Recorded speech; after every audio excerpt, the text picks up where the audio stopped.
Queridos irmãos, a paz do Senhor Jesus, tudo bem com os irmãos?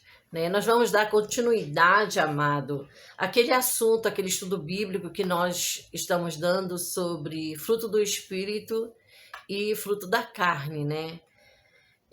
Hoje nós vamos continuar falando sobre o propósito do fruto do Espírito.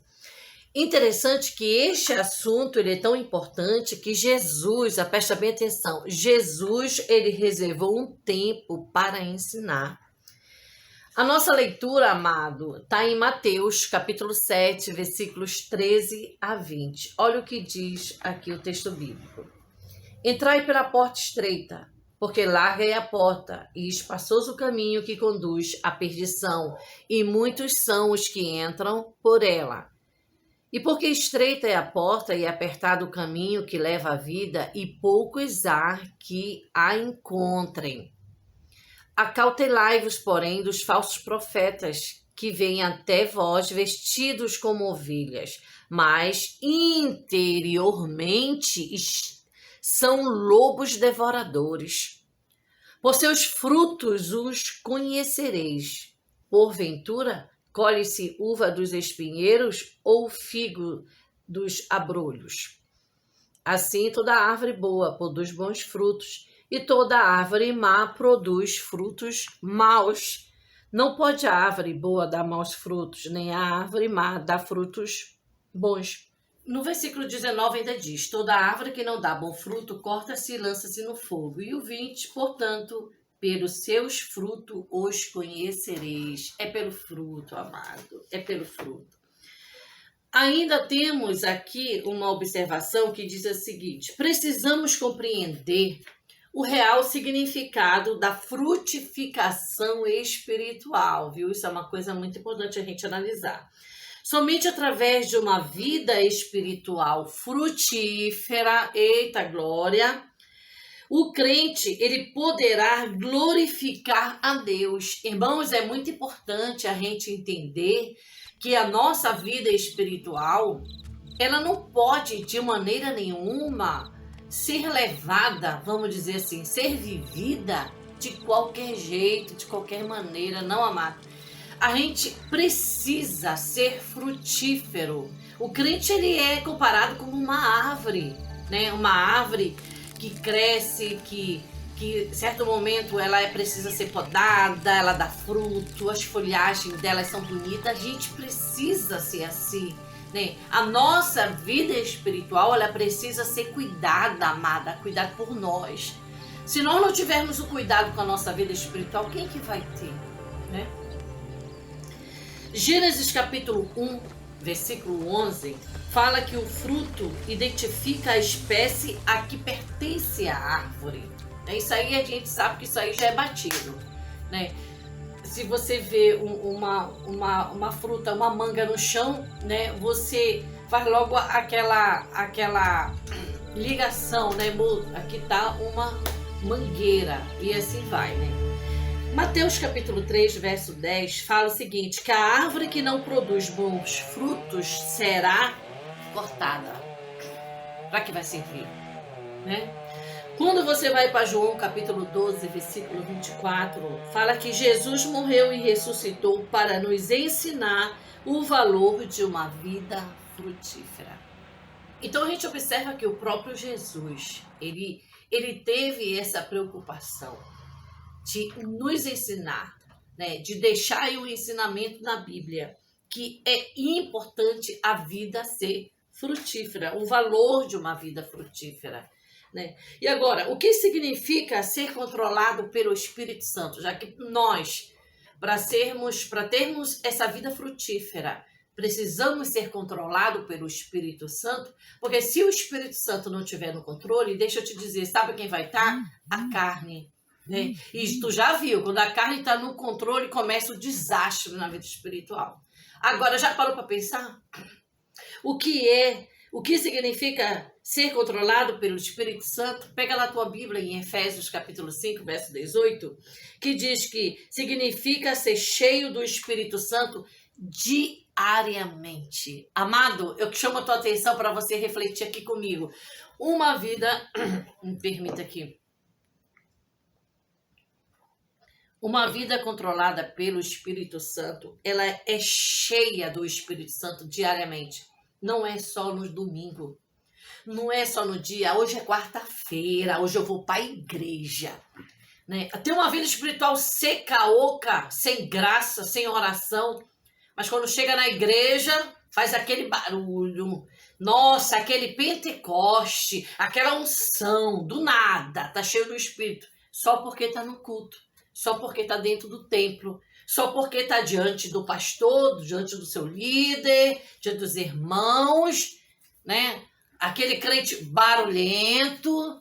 Você está entendendo? Então, ser cheio do Espírito Santo é uma vivência com o Espírito Santo. Você está cheio de Deus, né? Diariamente, não somente nos finais de semana. Viu, amado? Existe isso, irmão Márcia? Existe, varão. Vamos lá.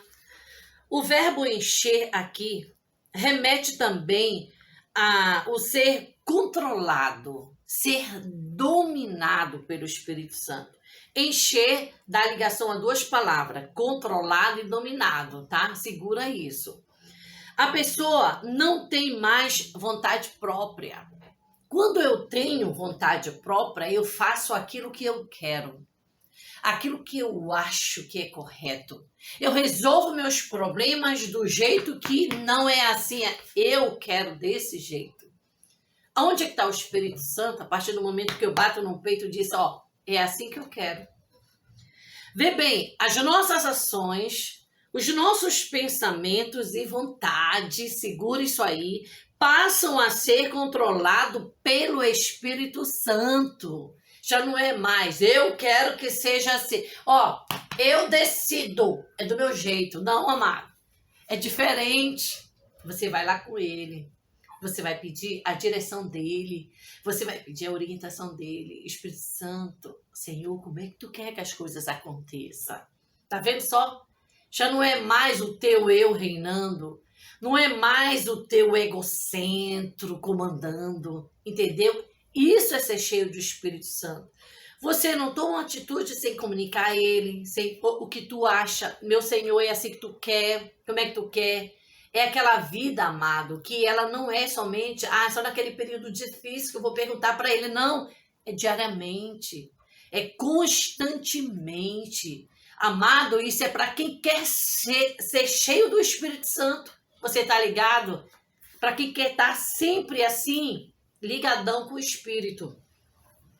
Efésios capítulo 4, versículo 3 vai abordar que para que uma planta produza frutos, ela precisa alcançar um determinado nível de maturação. Isso também ocorre com o crente. A vida frutífera, amado, é para os maduros. Você está entendendo? Então, eu não posso querer ser cheia do Espírito Santo, andar diariamente com o Espírito Santo, se eu vivo uma imaturidade. O negócio aqui é sério.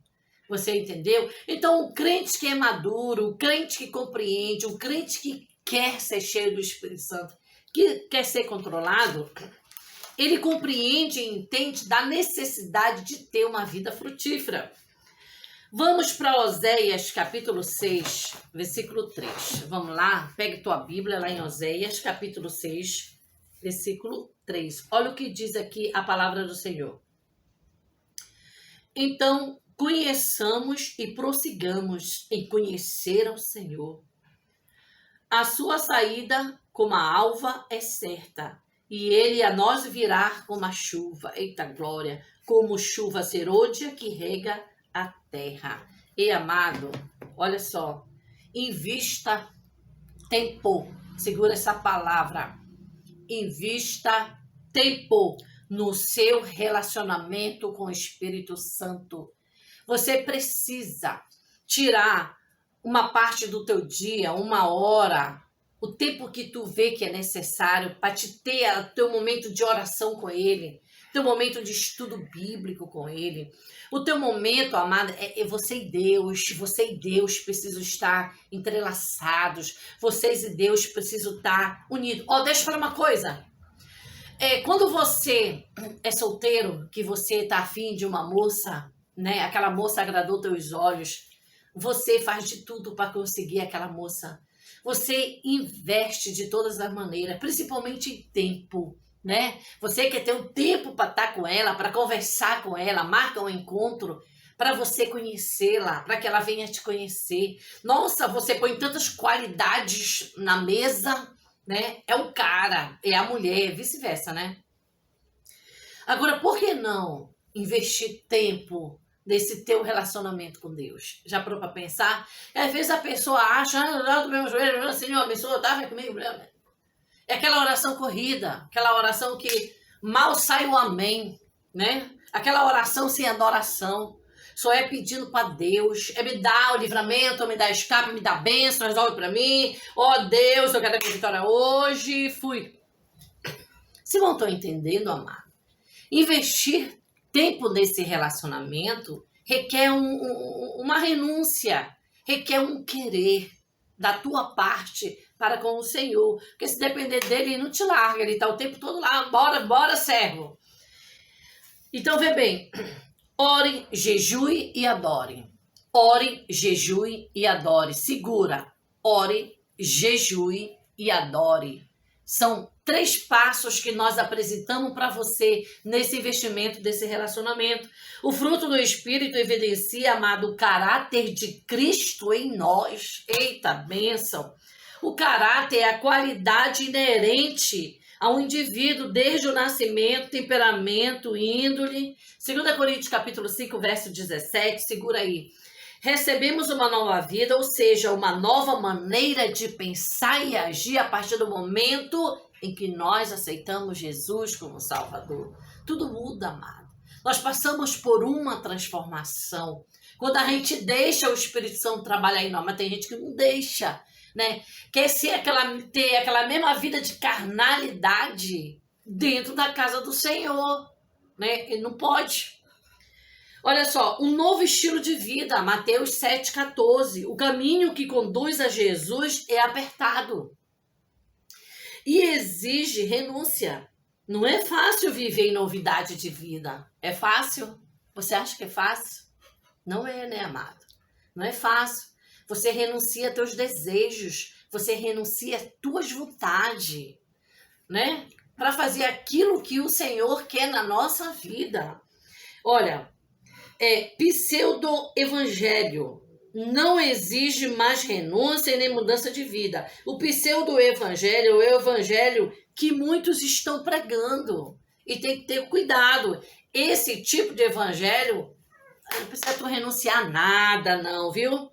Não precisa mudança de vida. Serve a Deus aí desse jeito, não te preocupa, não. Ou seja, a pessoa vem com o cigarro, continua com cigarro, claro que o Espírito Santo trabalha.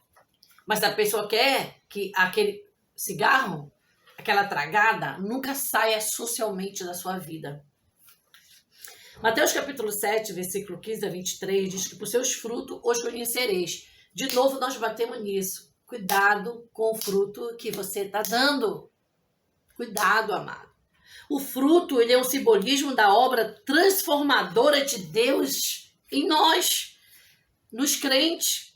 Isaías, capítulo 5, versículo 1 a 7. João, capítulo 15, 1 a 11, né?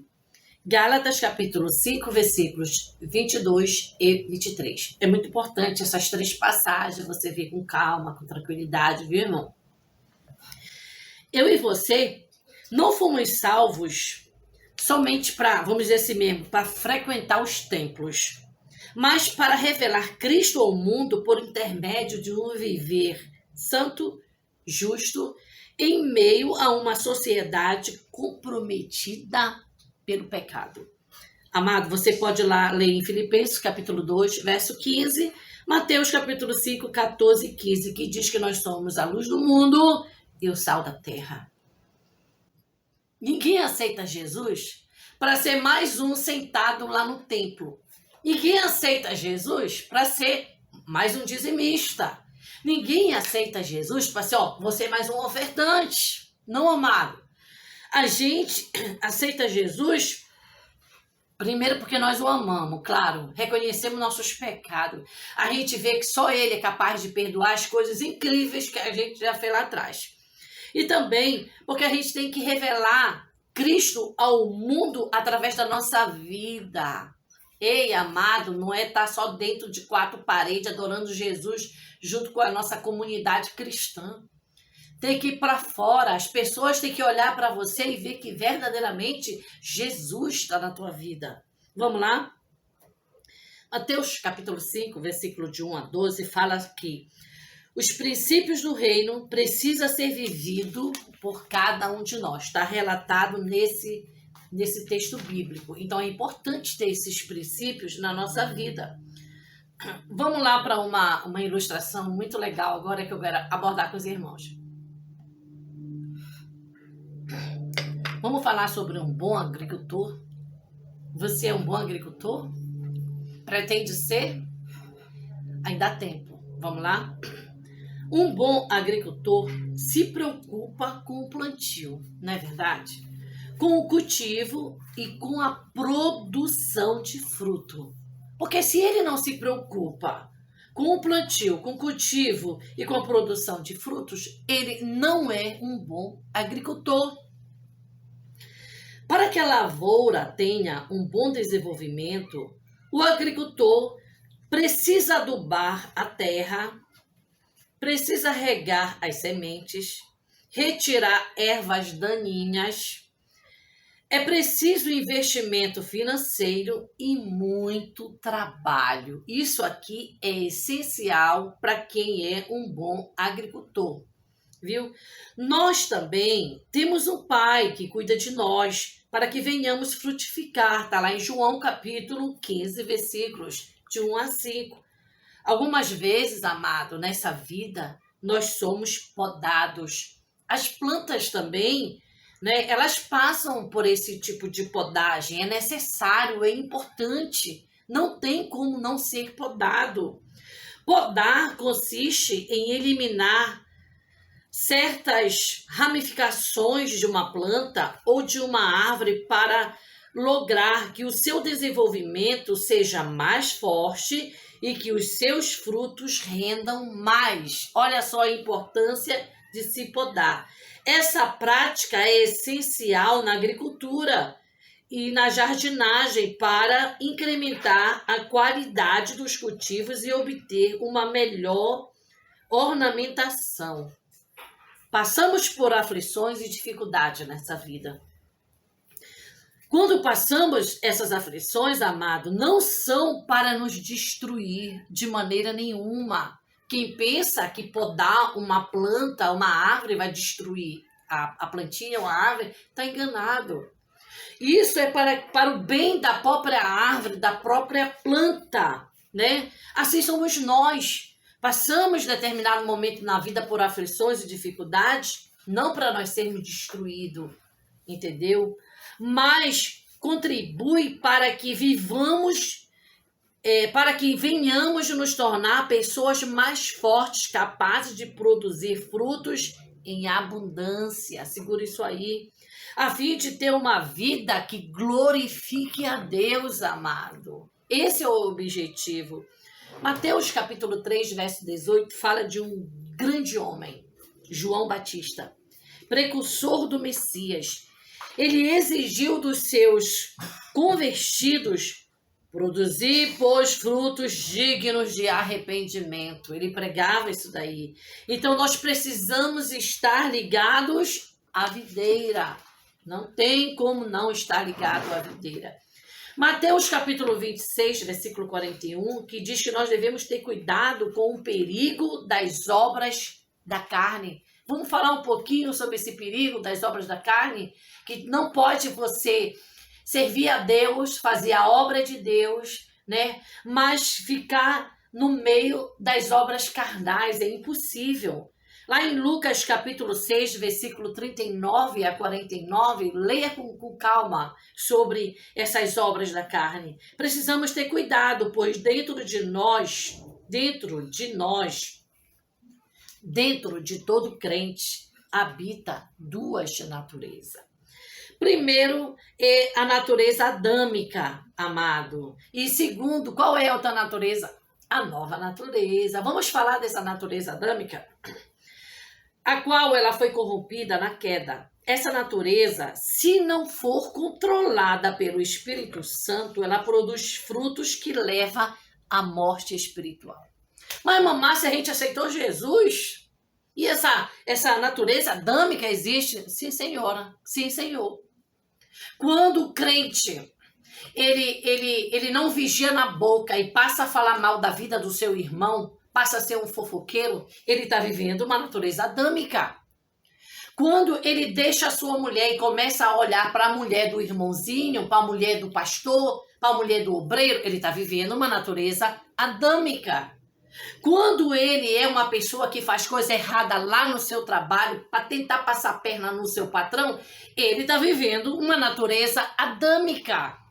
Você está entendendo? Por isso você vê a necessidade de ser controlado pelo Espírito Santo. Quando ele faz gatinho na luz, para querer que a luz fique mais baixa, natureza adâmica. Quando ele é um péssimo pagador, quando ele é uma pessoa que, coitado, manda o cobrador dar 50 voltas, nunca tem dinheiro, é uma pessoa de péssimo exemplo, natureza adâmica, amado. E a nova natureza? Vamos falar sobre essa nova natureza? A nova natureza, ela é resultado da regeneração do novo nascimento. Está lá em João capítulo 3, versículo 3. Entendeu? O que acontece com a vida? O que acontece quando a vida ela é conduzida pela concupiscência da carne? Nós acabamos de falar o que é uma vida cheia do Espírito Santo. É uma vida que você precisa ser cheio de Deus, cheio do Espírito Santo diariamente. O Espírito Santo te dirige, o Espírito Santo te guia, o Espírito Santo te abençoa, você se torna uma pessoa frutífera, você ora, você jejua, você adora, você investe nesse relacionamento, lembra? E agora, quando é o contrário? O que acontece quando a concupiscência da carne domina? Presta atenção, o termo concupiscência, segundo o dicionário Wycliffe, este é um termo usado teologicamente para expressar os desejos malignos e lascívios que assediam os homens caídos, lá em Romanos capítulo 7, verso 8. Tá? Leva-nos a cometer as piores ações e abominações. Ei, quero chamar a tua atenção aqui. Já reparou que às vezes dentro do templo existem pessoas, amado, que faz coisas terríveis? Pisa no calo da irmãzinha ou do irmão. Nossa, parece que Satanás está em carne e osso. Essas pessoas vivem debaixo da concupiscência da carne, da direção. Ei, irmão, são aquelas pessoas que vivem, são crentes, mas estão debaixo da natureza adâmica. Você tá ligado? Ainda mais quando é briga por cargo. O santo se revela. A carnalidade, ela é tremenda. Então, são coisas que nós temos que parar e observar, amado. Eu chamo você para você pegar a Bíblia. Pegue sua Bíblia lá em Gálatas, capítulo 6. Pegue lá, Gálatas, capítulo 6, versículo 8. Já pegou tua Bíblia? Vamos lá. Porque o que semeia na sua carne, da carne ceifará corrupção, mas o que semeia no Espírito, do Espírito ceifará o quê? A vida eterna. Aleluia.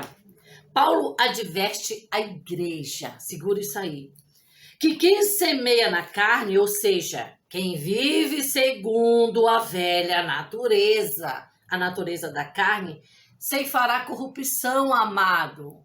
Não tem jeito, não tem outro resultado para essa colheita. Você tá ligado? Tá vendo como é importante a gente estudar a palavra?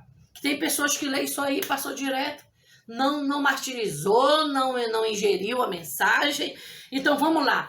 Desejos e vontades impuros conduzem para onde? Para a morte espiritual. Essa é verdade, amado. Desejos e vontades impuras levam a conduzir a pessoa para a morte espiritual. Colossenses capítulo 3, versículo 5. Pega lá a tua Bíblia, vaso. Vamos ler essa passagem? Colossenses capítulo 3, versículo 5. Olha o que diz aqui a Bíblia.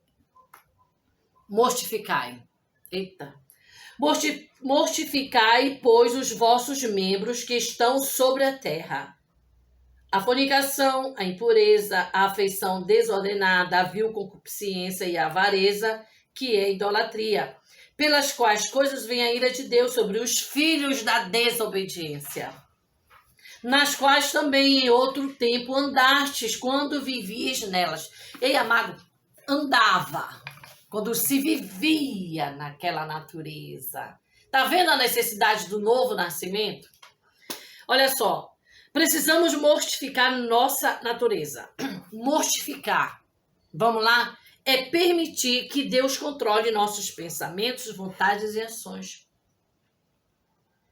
Vivemos em uma sociedade hedonista. Vamos lá refletir?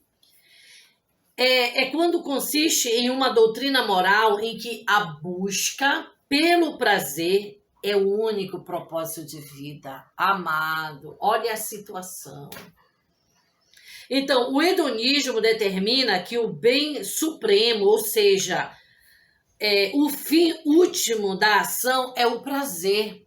Essa sociedade aí fora, essa nossa sociedade aí, ela busca o propósito, amado, pelo prazer, é o que importa.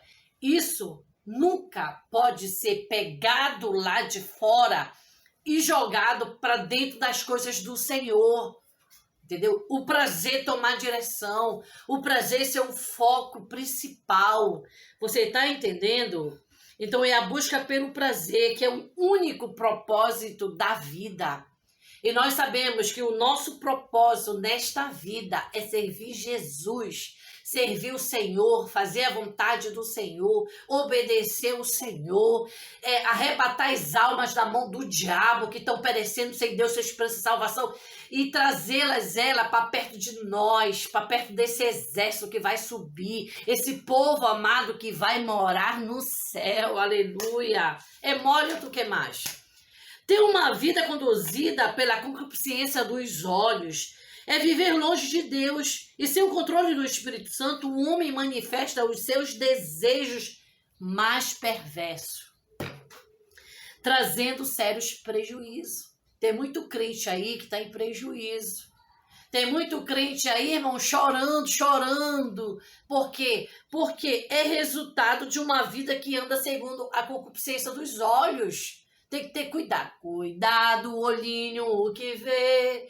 O Salvador do céu está olhando para você. Cuidado, olhinho, o que vê. É um corinho infantil que eu gosto muito, porque ela fala da mão, do pé. Cuidado com o que vê, cuidado com o que pega.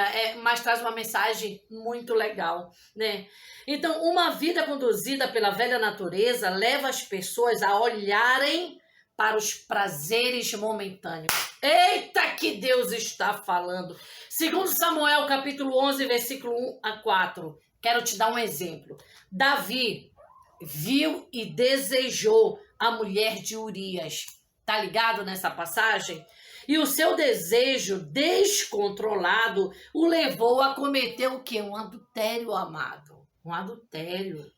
Amado, assim um crente não pode se deixar levar pelos prazeres deste mundo. 1 João, capítulo 2, versículo 15 a 17, para você meditar, né? O budanismo é também interior, porque começa no coração. Amado, isso é coisa para a gente refletir. Aí eu te falo, como é que uma pessoa dessa vai dar fruto? Não tem como dar o fruto. Com esses erros se observa a degradação do caráter do cristão. O caráter cai feio, amado. Caráter, no grego, é character, e significa estampa, impressão e marca. Eita, segura essa palavra. É um conjunto de traços psicológicos e ou morais que caracterizam o indivíduo. Isso é caráter. O caráter, ele não é inato e pode ser mudado. Segura esse negócio aí. Ao aceitar Jesus, nosso caráter passa por uma transformação. O Espírito Santo trabalha em nós. Aí ele começa a ser mudado, trabalhado, né?